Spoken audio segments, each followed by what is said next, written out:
Assalamualaikum warahmatullahi wabarakatuh. Kembali lagi di channel Cerita Nyata 2. Untuk kisah kali ini, ada sebuah cerita yang diambil dari akun Twitternya @agil_r_saputra. Dan untuk kisah yang akan saya bawakan kali ini, yaitu sebuah kisah yang berjudul Lemah Kuburan. Sebelum kita masuk ke ceritanya, tekan dulu tombol like video ini, dan jangan lupa tekan juga tombol subscribe channel ini. Dan nyalakan juga lonceng notifikasinya, agar tidak ketinggalan cerita-cerita baru dari channel ini. Dan buat teman-teman yang ingin membaca langsung ceritanya, nanti silahkan saja kunjungi linknya, yang nanti akan saya sertakan di kolom deskripsi. Dan jangan lupa di-follow juga akun Twitter penulis. Dan seperti apa untuk kisah kali ini? Langsung saja kita simak berikut ini.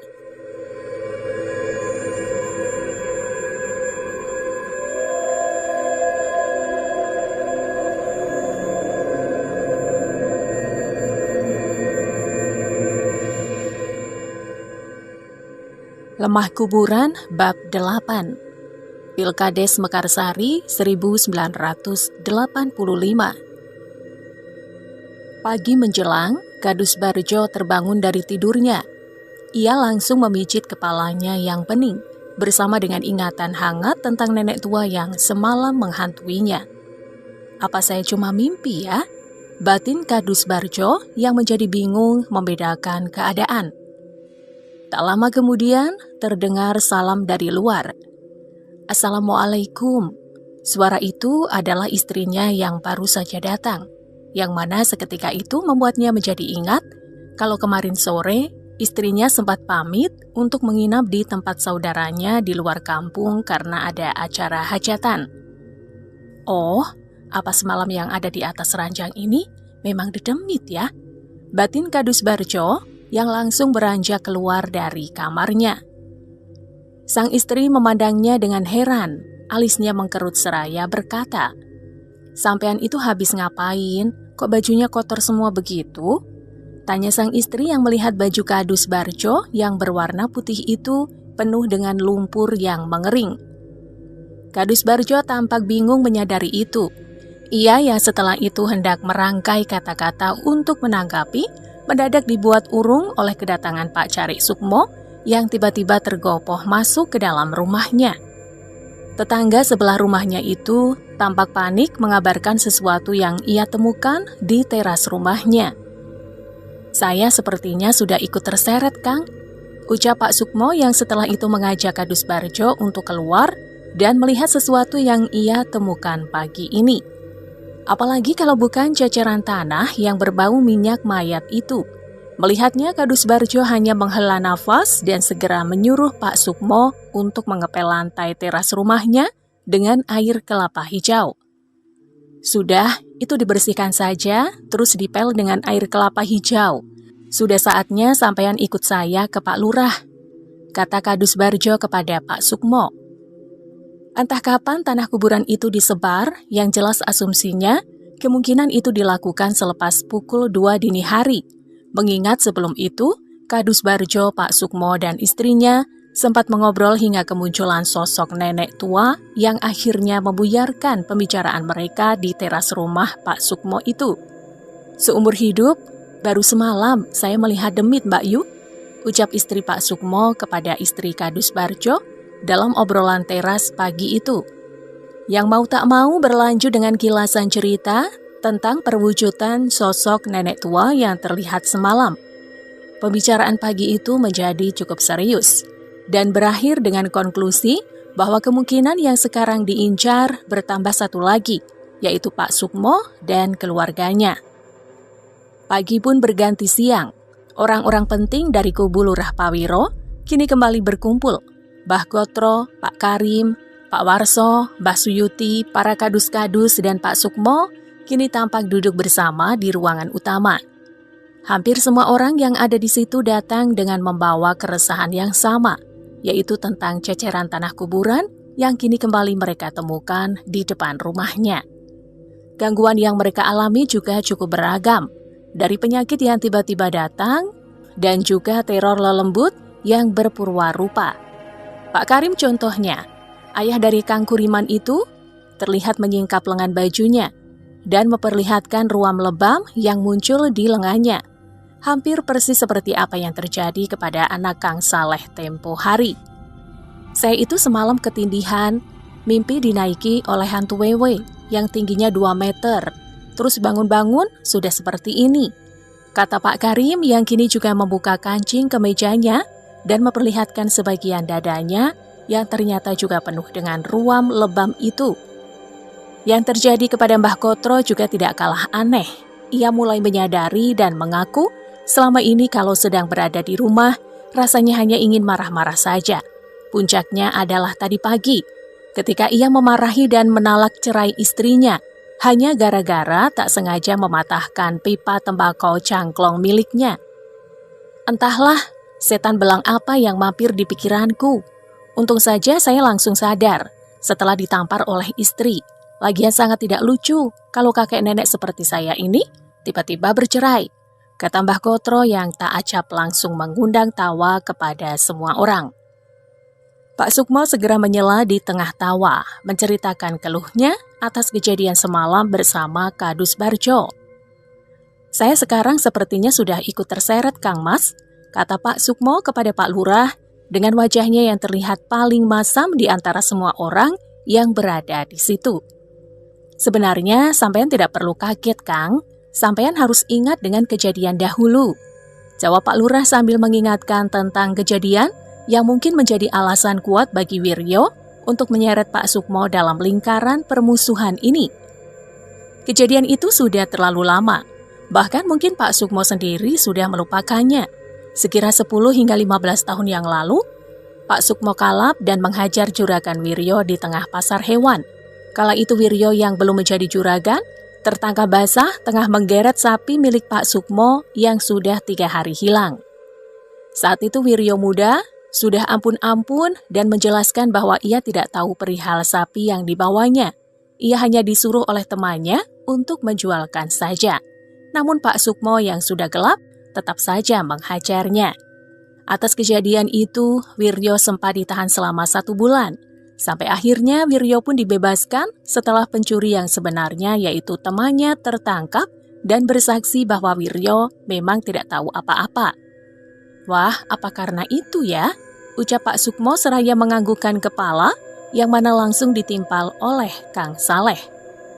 Bisa jadi Pak Carik, saya kan yang mendampingi istri Wiryo kala itu, bolak-balik ke kantor polisi. Dan menurut saya saat itu Wiryo memang tidak tahu apa-apa. Yang sebagai orang yang pernah dekat, cukup hafal dengan wataknya, Wiryo itu sama sekali tidak mempunyai mental. Pak Sukmo pun mengusap wajahnya dan berpikir, kenapa baru sekarang ia terseret? Ketika pemilihan tinggal beberapa hari lagi, kenapa tidak dari awal saja? Kalau memang dendam itu menjadikannya masuk dalam daftar musuhnya. Kenapa kok tidak dari kemarin-kemarin ya? Ucap Pak Sukmo yang mana belum sempat orang-orang menanggapinya. Pembicaraan itu pun terjeda oleh Mbak Sari yang keluar dan meminta ayahnya atau Pak Lurah untuk memeriksa keadaan Mas Angga. Itu Mas Angga kok tambah aneh ya Pak? Dari semalam tidak mau bicara, saya tawari makan juga cuma diam saja. Padahal dari pagi perutnya belum kemasukan apa-apa. Ucap Mbak Sari kepada Pak Lurah yang tak lama setelah itu langsung beranjak masuk ke dalam.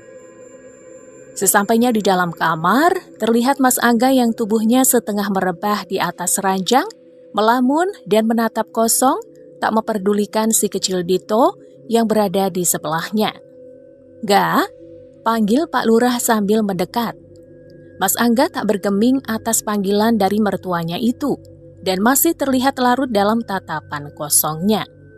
"Ya, dari tadi cuma seperti itu terus, Pak," ucap Mbak Sari yang kini ikut mendekat. "Ga," panggil Pak Lurah sekali lagi sambil memegang bahu menantunya itu. Namun sama seperti tadi, Mas Angga tetap terdiam. Dan dengan konyolnya dia kini malah merebah begitu saja dan memejamkan matanya.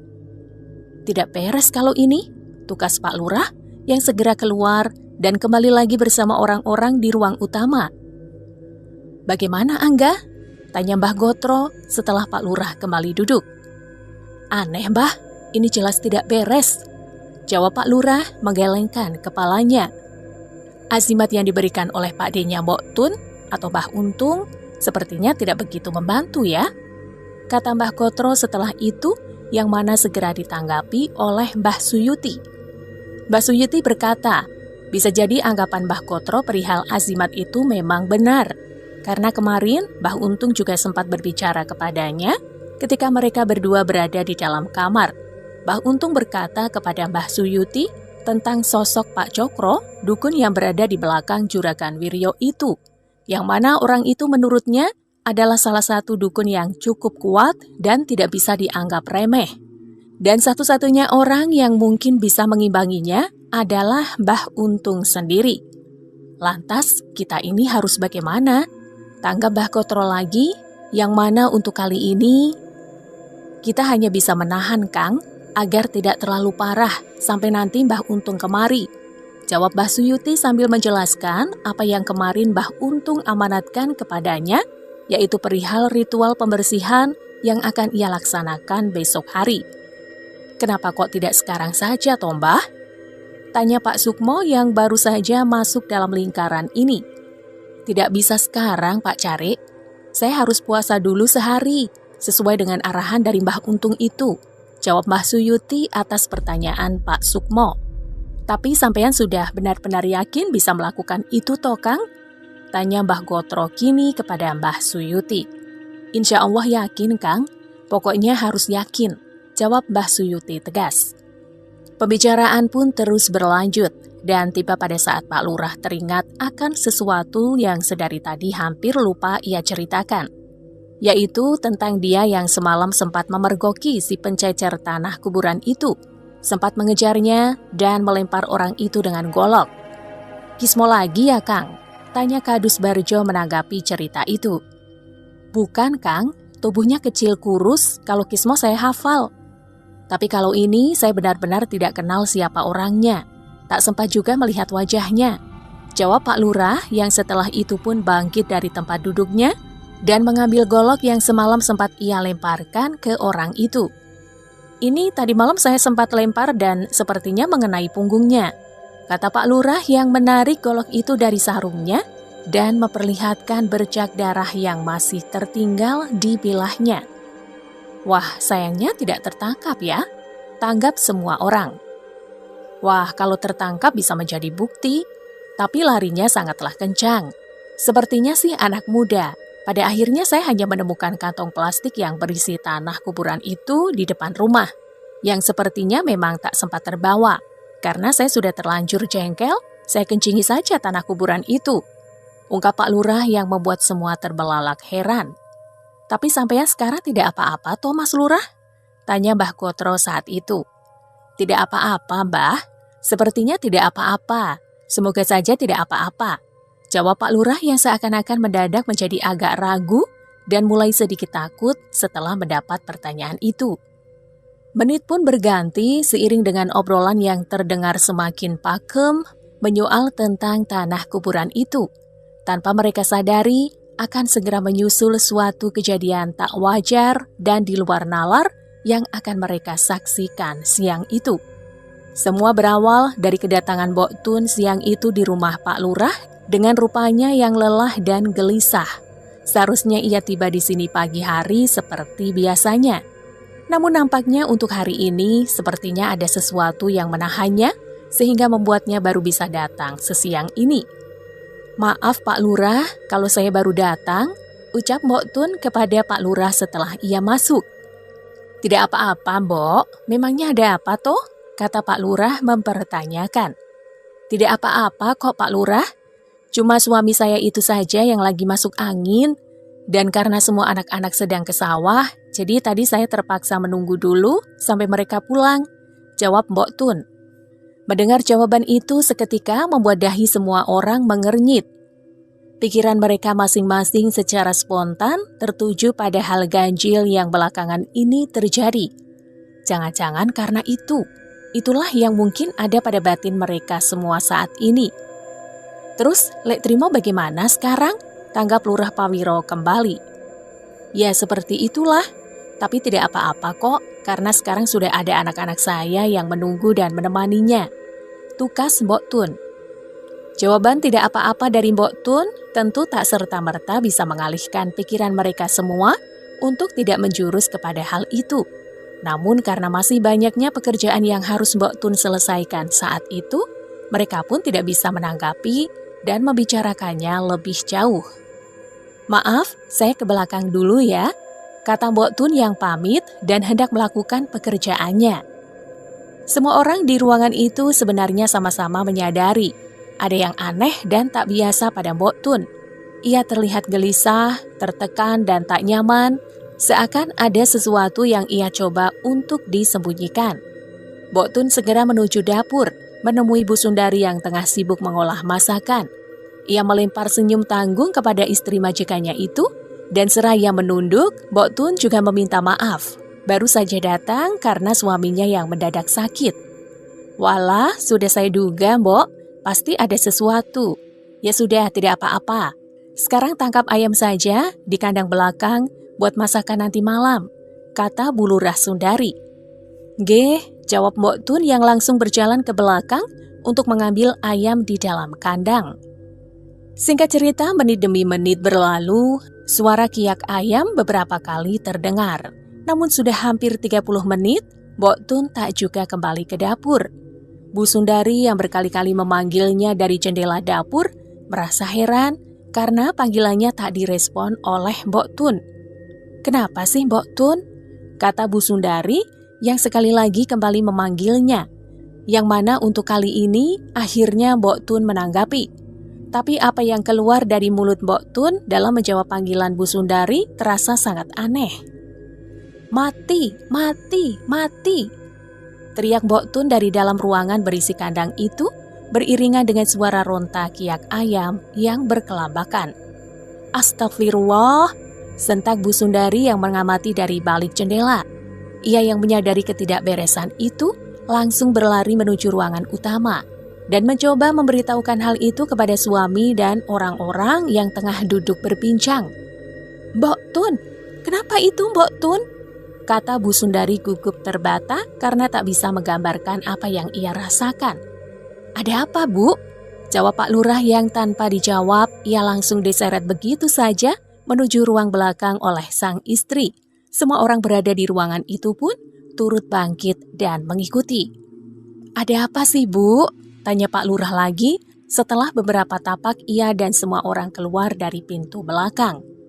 "Mbok Tun di dalam, sudah dari tadi tak keluar," tanggap Bu Sundari membisik, seraya berjalan menuju ruang kandang itu. Suasana sekilas tampak biasa saja, hingga akhirnya ketika Pak Lurah, Bu Sundari dan semua orang sampai di bibir pintu, terdengarlah di situ samar isak tangis dari dalam ruang kandang. "Kenapa itu?" kata Pak Lurah yang tersentak dan langsung masuk begitu saja ke dalam kandang. Dan terlihatlah pemandangan yang mengerikan di salah satu sudut. Ya, itu adalah Mbok Tun yang sekarang terlihat menangis sambil duduk memeluk lutut dengan darah merah yang melumuri hampir seluruh wajahnya. Tampak juga di situ ayam-ayam yang berkelimpangan, ada yang sudah tak bergerak dan ada juga beberapa yang masih menggelinjang. "Mbok?" ucap Pak Lurah dengan sedikit terbata, yang tak lama setelah itu Mbok Tun pun menjawabnya dengan tangisnya. "Maafkan saya, Pak. Maafkan. Saya benar-benar tidak tahu," kata Mbok Tun sambil menangis dan terisak. Mereka semua tidak tahu pasti apa yang terjadi. Begitu juga dengan Mbok Tun yang menurut pengakuannya, pandangannya mendadak gelap ketika setapak melangkah masuk ke kandang dan kembali terbangun berlumur darah di antara ayam-ayam yang mati. Menurut Mbah Suyuti, diduga kuat Mbok Tun dirasuki oleh sesuatu yang membantai dan menghisap darah semua ayam yang berada di kandang. Entah apapun itu, yang jelas semua semakin aneh dan tidak masuk akal saja. Mbok Tun segera dibawa pulang ke rumahnya beberapa saat setelah ia ditenangkan dan membersihkan diri. Semua orang hanya bisa ternganga menggelengkan kepala dengan kejadian-kejadian janggal yang semakin keterlaluan ini. Nanti malam kita secukupnya saja, tidak usah sampai larut. Malam ini jaga rumah kita masing-masing dulu. pinta Pak Lurah kepada orang-orang agar malam ini mereka tidak berkumpul hingga larut. Singkat cerita, azan asar pun terdengar berkumandang, bersamaan dengan orang-orang di rumah Pak Lurah yang mulai beranjak pulang. Semua wajah-wajahnya tampak tegang waspada, memendam rasa khawatir yang semakin terbalut oleh amarah. Seandainya tidak ada hukum, sudah saya kelewang Tengkuk Wiryo itu, kata Pak Lurah kepada Bu Sundari beberapa saat setelah semua orang pulang. Hus, jangan begitu, sabar saja, semua pasti ada jalannya, jawab Bu Sundari. Hingga malam pun tiba, semua orang kembali berkumpul di rumah Pak Lurah seperti biasanya. Dan sesuai apa yang diarahkan tadi sore, acara basa-basi itu tak berlangsung sampai larut. Mbah Gotro yang tiba-tiba mempunyai strategi, menyuruh semua warga pendukung Lurah Pawiro agar melapor atau kalau bisa menangkap jika malam ini melihat gerak-gerik mencurigakan dari pendukung Juragan Wiryo. Ini sudah semakin panas. Kalian semua tahu kan? Mereka sudah menggunakan cara-cara yang tidak wajar. Pokoknya sekarang kalian semua pulang, jaga rumah masing-masing, dan kalau melihat gerak-gerik yang mencurigakan dari pendukung sana, segeralah lapor Pak Kadus atau kalau berani, tangkap saja dulu, kata Mbah Gotro seraya memberikan sebungkus rokok kepada semua orang yang satu persatu mulai beranjak pulang dari rumah Pak Lurah itu. Kadus-kadus dan para tokoh juga beranjak tak lama setelah itu, kecuali Mbah Gotro yang terlihat kembali duduk bersama Pak Lurah karena Mbah Rumi, istri Mbah Gotro, masih asik mengobrol dengan Bu Sundari di ruang belakang. Maaf sebelumnya, Mbah, apa jenengan itu tidak sayang dengan uangnya? Karena kalau saya lihat-lihat, jenengan itu sudah keluar banyak loh untuk hajat ini, kata Pak Lurah secara empat mata kepada Mbah Gotro yang segera dijawab dengan sedikit tertawa. Heleh, harta tidak dibawa mati, Mas Lurah. Ibaratnya mending saya bakar habis di dunia, kalau itu untuk hal yang manfaat. Sudahlah, jangan merasa tidak enak. Saya ini betul-betul ikhlas, jawab Mbah Gotro dengan gaya khasnya. Tak lama setelah itu, istri Mbah Gotro pun keluar bersama Bu Sundari. Dengan wajahnya yang terlihat resah, orang yang kerap disapa Mbah Rumi itu tampak meragu saat mengajak Mbah Gotro untuk pulang. Apakah kita akan pulang, Pak? Kata Mbah Rumi kepada Mbah Gotro. Ya pulanglah, Bune. Masa mau tidur di sini? Tanggap Mbah Gotro yang setelah itu balik bertanya. Memangnya kenapa? Takut? Pasti karena cerita dari Bu Lurah toh? Timpal Mbah Gotro. Mbah Rumi hanya tersenyum karena memang benar kalau ia baru saja mendengar cerita-cerita dari Bu Sundari. Sudahlah, menginap di sini saja, banyak kamar kosong kok, sela Bu Sundari saat itu. Mbah Gotro hanya menghela nafas panjang, seraya menatap ke arah Pak Lurah, yang tak lama setelah itu juga mengatakan hal yang sama. Bo iya toh, jarang-jarang, lagian jenengan kan di rumah hanya berdua toh, kata Pak Lurah mempertebal tawaran itu. Halah, tidak, tidur di rumah saja, tidak apa-apa, kata Mbah Gotro yang merasa istrinya sedikit terlalu berlebihan. Wes, kalau masih takut, kita duduk-duduk dulu saja di sini, sampai rasa takutmu itu hilang, tidak apa-apa toh, kata Mbah Gotro. Tak lama setelah itu, Mbak Sari, anak Pak Lurah, turut keluar sambil menggendong si kecil Dito yang kebetulan terbangun. Mereka pun kini duduk bersama dan kembali berbasa-basi. Beruntung dengan adanya cucu Pak Lurah yang sedikit mengalihkan suasana. Perbincangan pun sejenak mulai berubah riang, namun sayangnya itu tak bertahan lama. Ketika tiba-tiba Dito mengacungkan jarinya mengarah ke sudut jendela. Mbak, ucap Dito dengan logat cadelnya menunjuk-nunjuk ke arah jendela. Suasana riang seketika menjadi agak senyap. Semua mata segera tertuju ke arah di mana Dito menunjuknya. Kenapa, Adek? Kata Bu Sundari kepada sang cucu yang kebetulan berada dalam pangkuannya. Sebagai balita, Dito tentu tak cakap untuk menanggapi dan masih saja menunjuk-nunjukkan jarinya ke arah yang sama. Mbak. Hingga bau pun tercium tiba-tiba. menusuk tajam di penciuman mereka masing-masing. Baunya seperti bangkai, sangat menyengat dan tidak sewajarnya. Hingga bersamaan dengan itu, keganjilan pun bertambah oleh suara tangis seorang wanita yang kini terdengar dari depan rumah Pak Lurah. Seketika semua terpaku saling pandang, begitu juga dengan tengkuk mereka yang tentu serentak bergidik. "Woi!" sentak Pak Lurah tiba-tiba, yang mana kini suara tangis itu malah menjadi terdengar semakin jelas, seakan mulai merangsek masuk ke dalam ruang tamu di mana mereka berada. "Astagfirullah, Allahu Akbar, Astagfirullah, Allahu Akbar, Astagfirullah, Allahu Akbar," ucap Mbah Rumi membisik dan berulang-ulang. Hingga lagi-lagi sekecil ditolak yang menjadi jawabannya ketika cucu Pak Lurah itu menunjuk ke arah atas langit-langit. "Ba, ba, ba," ucap Dito seperti tadi seraya menunjuk dengan jemari kecilnya. Dan tanpa aba, secara spontan, semua orang pun langsung mengarahkan kepalanya mendongak ke atas. Dan apa yang mereka lihat kini adalah pemandangan yang tentu tidak pernah mereka sangka dan inginkan. Sesosok wujud menempel menggelantung di atas langit-langit ruangan itu.